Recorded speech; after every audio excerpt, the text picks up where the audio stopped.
Antes de mais nada, nesse momento aqui nós estamos em live jogando a DLC de Assassin's Creed Valhalla, Dawn of Ragnarok.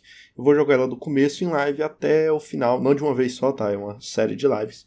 E estou convidando vocês para participarem, o link está no primeiro comentário fixado. Eu também gostaria de avisar que a maior parte das informações desse vídeo são retiradas de um post do blog do Nomad.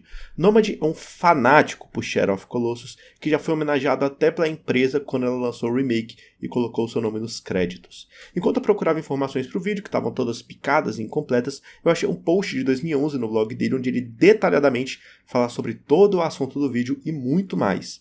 Basicamente, o assunto de hoje é sobre todo o conteúdo descartado envolvendo os Colossos de Shadow of Colossus. E tem bastante coisa. O link do post original está aí na descrição. Também gostaria de lembrar que esse vídeo, assim como o de Far Cry, é um complemento para um futuro vídeo falando sobre o jogo em si. Mas enfim, bora pro vídeo. Quando o Ico foi lançado lá em 2002, o desenvolvimento de uma sequência chamada Nico, que é uma abreviação para Next Ico, começou a ser feita. Mas o projeto teve problemas porque o próprio Ueda não queria criar uma sequência, e daí foi surgindo Shadow of Colossus. Inicialmente, o Ueda imaginou um jogo com 48 colossos, mas por dificuldade de desenvolvimento, planejamento e limitações em vários sentidos, inclusive de orçamento, o número foi reduzido para 24 e depois para 16. Segundo o livro de arte, a equipe fala que as áreas de cada colosso foram planejadas primeiro, para depois eles irem colocando cada um em seu lugar. No início, eles planejavam 24 e mudaram para 16, o que, segundo eles, deixou o mapa menos utilizado. Bom, existem muitos campos do mapa de Shadow of Colossus que não são usados, mas especificamente 44 quadrantes dos 100 que existem no jogo. Quem comprou Shadow of Colossus na pré-venda japonesa recebeu um DVD exclusivo chamado Nico, que continha alguns conteúdos bônus relacionados ao desenvolvimento do jogo, inclusive uma imagem que mostra 24 estátuas, chamadas de ídolos no jogo. Mas, nessa época, todos os ídolos tinham o mesmo visual, que é o visual do ídolo do primeiro colosso. E eles não tinham aquela estrutura de proteção ao redor deles, eles eram simplesmente colocados um do lado do outro. Para adicionar a ideia dos 24 colossos, no templo que aparece na abertura do jogo, no livro de arte oficial, existem colunas extras que representam os colossos. A maioria delas foi retirada na versão final, totalizando só 16 colunas, que é o número de colossos na versão final. Mas, quais são as informações disponíveis sobre esses colossos? Então, não tem muita coisa. Muitos usuários tiveram que garimpar bastante para poder encontrar informações oficiais sobre eles. E também é importante dizer que os nomes usados aqui no vídeo não são oficiais, são nomes que a comunidade deu. Enfim, a primeira informação oficial, a importante, veio na edição 23 da revista francês Chronicle Art. Aqui, o próprio Ueda fala sobre 3 colossos descartados. As imagens a seguir demoraram anos para serem descobertas, porque um fã teve que entrar em contato com um editor antigo da revista que enviou para ele uma versão PDF com as imagens na melhor qualidade disponível na internet. O primeiro colosso se chama Fênix. A ideia seria que o bater de suas asas desequilibraria o Vander. A descrição do livro de arte diz que seu corpo em chamas seria derrotado se mergulhado no lago. Bom, não existem imagens desse colosso com o corpo pegando fogo, então não tem como a gente ver exatamente como funcionaria isso. O motivo para o descarte deles são, primeiro, porque a arena era gigantesca, mais do que eles estavam interessados em usar, e também porque nos momentos em que o Vander caía do colosso, ele estava perdendo vida demais, então a batalha não estava ficando equilibrada. O seu tamanho foi medido com base em uma das árvores do cenário e dava mais ou menos 34 metros de altura, e arquivos dentro do jogo foram encontrados que mostravam ações possíveis. Tudo bem óbvio, ações relacionadas a voo, bater de asas, que seria o trunfo dele no combate, pouso e blá blá blá. Também na revista francesa é falada sobre Avius, um colosso voador com cabeça de lagarto, mas sua luta seria feita em solo, com ela sendo baseada em Vander atirando flechas para derrubar o colosso. Mas acabou sendo descartado porque eles estavam com dificuldades em criar um sistema bom de colisão entre o colosso e o chão. E segundo, porque eles achavam que a luta em si estava muito parecida com a do Phalanx. Avios era um colosso imaginado em lendas da comunidade, sobre uma sombra gigantesca que voava sobre o Vander na região sul do mapa. Nunca foi comprovado em nenhuma hipótese que era Avios ou Blackbird, como era conhecido esse mito dentro do jogo. A área em que Vander lutaria com o Colosso também não existe, mas uma montanha semelhante pode ser vista em E4, Também no mapa, escondido nos códigos da demo, existe a região B3. Se pegarmos a imagem de Avios, podemos perceber que a batalha se desenrolaria em uma planície, com uma torre no centro e uma montanha ao fundo. Quando olhamos para B3, percebemos que existe um ponto preto perto do centro, uma planície e uma montanha, o que pode indicar que essa era a área que seria usada na boss fight. Em um DVD raríssimo, podemos ver um vídeo com Avios. É o único colosso descartado que pode ser visto em ação. O DVD é datado lá de 24 de agosto de 2004. Outro colosso chamado de Sirius é ultra desconhecido.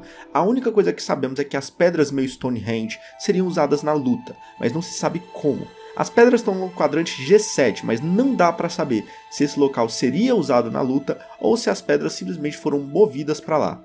Essa é uma imagem conceitual de Sirius. Além desses 3 falados por Ueda, temos também a aranha, e que cada pata dela, 6, apesar de uma aranha ter 8, mas enfim, cada uma das patas teria um ponto vulnerável, que seria cortada usando a espada de Vander. E esse colosso era tão forte que uma pisada dele com as suas patas seria o suficiente para matar o Vander. Isso também acontece, por exemplo, com Valos. A aranha foi removida porque era muito difícil acertar as pernas dela estando no cavalo, então Vander teria que desmontar e acertar cada perna no chão, que não fazia sentido. De acordo com o livro de arte, foi derrotado levando-a da água para a terra, então ela deve ter vivido perto do oceano ou de um lago. Temos também o Verme. Esse aqui é pura especulação. A primeira que surgiu é que ele seria um colosso que apareceria imediatamente após derrotar outro, mas isso foi apenas inventado por um usuário chamado Stakestone.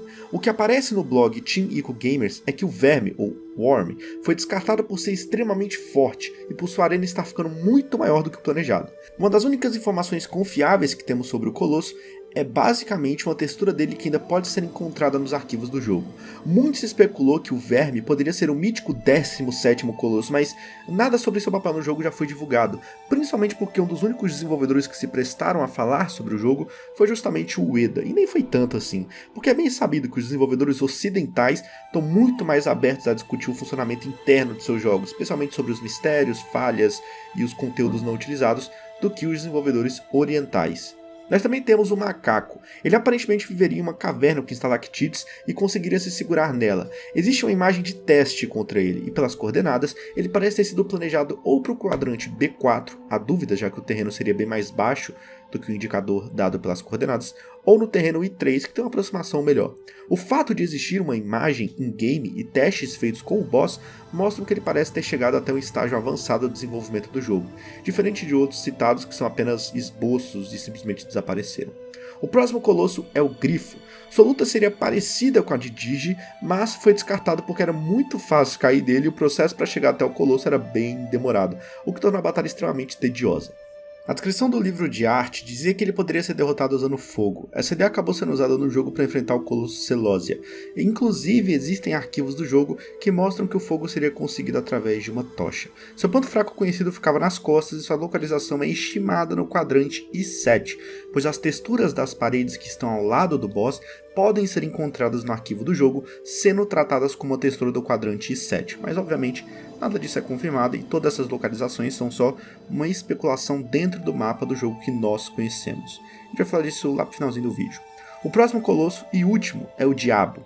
Seria uma espécie de gárgula pequena com foco em uma luta em furtividade. O Vander se esconderia na grama alta e pularia nas costas dele, mais ou menos no estilo da luta que você tem com Phaedra, mas apesar de ter imagens dele, não se sabe exatamente por que ele foi descartado.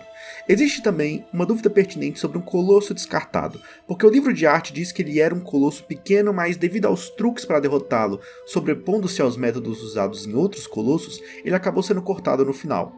O problema é que o visual dele é bem parecido com o Celosia. Na verdade, bem provavelmente é ele mesmo, o que gera dúvida.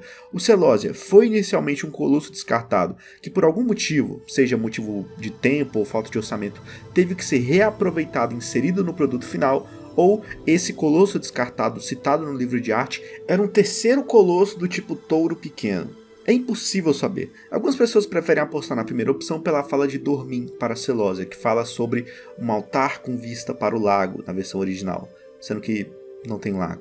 Outra informação interessante aqui, tirando o macaco e o grifo, todos os outros colossos possuem inclusive arquivos de áudios dentro dos códigos do jogo. E uma outra informação interessante é referente aos visuais descartados de outros colossos, por exemplo, esse primeiro visual de Valos, que acabou sendo descartado, ou o visual inicial de Quadratus, que aparece apenas no DVD Nico. Temos também essa imagem do Phalanx, em uma época tão precoce que nem parece o mesmo colosso, parece só uma cobra qualquer. Enfim, o post original fala bastante sobre onde esses colossos poderiam ter aparecido e também fala muito sobre cenários descartados e quais seriam as posições desses colossos descartados no atual mapa do jogo. Isso não era exatamente o foco do vídeo, principalmente porque o próprio Ueda já falou que o mapa é como é por causa da quantidade de 16 colossos. Se fossem 24, ele seria absolutamente diferente. Mas eu acho que por hoje é isso. Não esqueça que estamos em live nesse exato momento, e esse vídeo é um complemento para um futuro vídeo bem maior sobre Shadow of Colossus. É isso. Tchau.